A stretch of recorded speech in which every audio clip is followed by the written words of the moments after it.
Hello and welcome back to the channel. My name's Sherry and I greet you in the frequency of love and peace.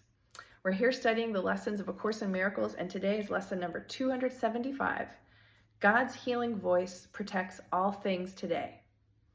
Let us today attend to the voice for God, which speaks an ancient lesson, no more true today than any other day.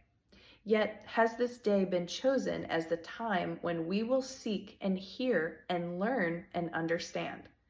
Join me in hearing.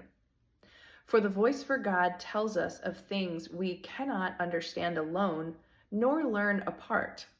It is in this that all things are protected, and in this the healing of the voice for God is found. Your healing voice protects all things today. And so I leave all things to you. I need be anxious over nothing, for your voice will tell me what to do and where to go, to whom to speak and what to say to him, what thoughts to think, what words to give the world.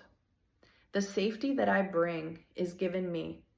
Father, your voice protects all things through me. God's healing voice protects all things today. So Ken Wapnick says that the lesson centers on the Holy Spirit. So what he's saying is the Holy Spirit is the interpreter between God and us.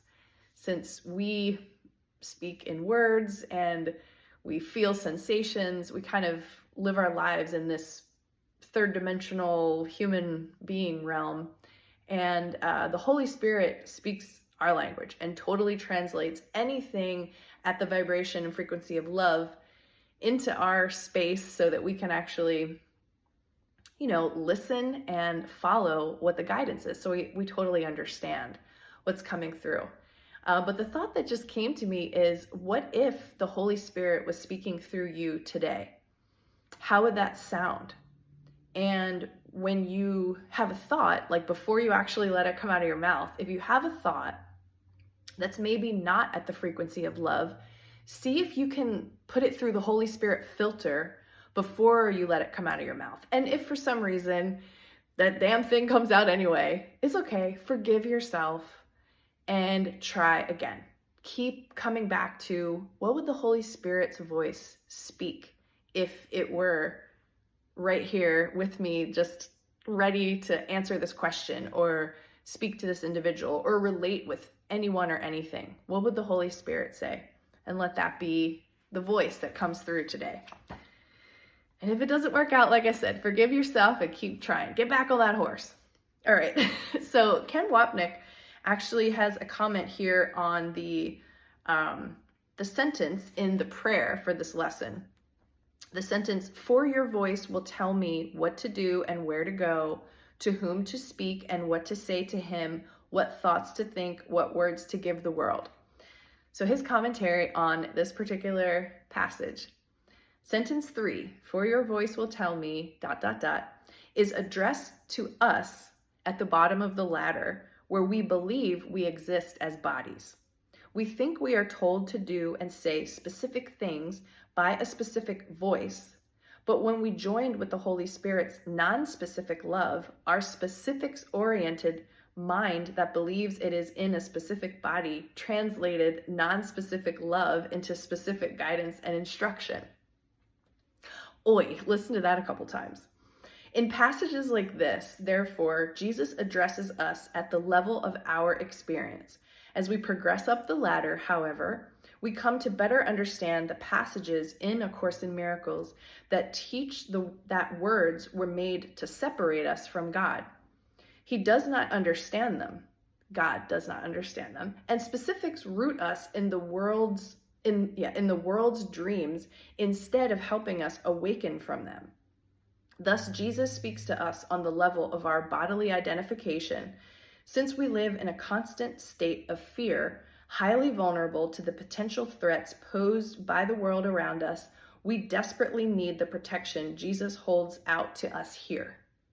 To be told that God or the Holy Spirit is non-specific would not be helpful in our fearful state of perceived specificity, And so Jesus presents his message to us as a reflection of the non-specific truth we can relate to, understand, and fully accept. So I love that. We bog ourselves down with intellectual jargon and, there's so much to fight about and argue about and to be right about in this world. And that's what we use our voice for a lot of the time. We're defending ourselves, even though one of the principles here for a teacher of God is defenselessness. And one of our lessons is, in my defenselessness, my safety lies. So we're still trying. I mean, as much as we're doing this work together, if there's anything still residing in our consciousness, it must come up for our awareness, for the light to shine on it, and so it can, be gone and return back to source, or whatever happens to those things when they surface. So it's all good. And if you keep that in mind, that the voice, God's healing voice, protects all things today, well, the voice of the Holy Spirit, which is the one that we hear before we say the loving thing, that's the voice to tune into today. And it's translating God's healing energy, God's protective energy, because we never left heaven. We're having this illusory dream together. And we also can't do the healing alone. This is another theme that keeps coming through Jesus's teachings about you can't isolate and do your healing work and then re-enter the world. It only happens when we're out with these other so-called human beings that are here with us, our brothers and sisters, when at the spontaneous moment of connection, that's when we do our practice. We can't do it in isolation and just be good students that are checking the box on the lessons. So good luck out there today. Have a wonderful day. I love you all very much, and I'll see you back here again tomorrow.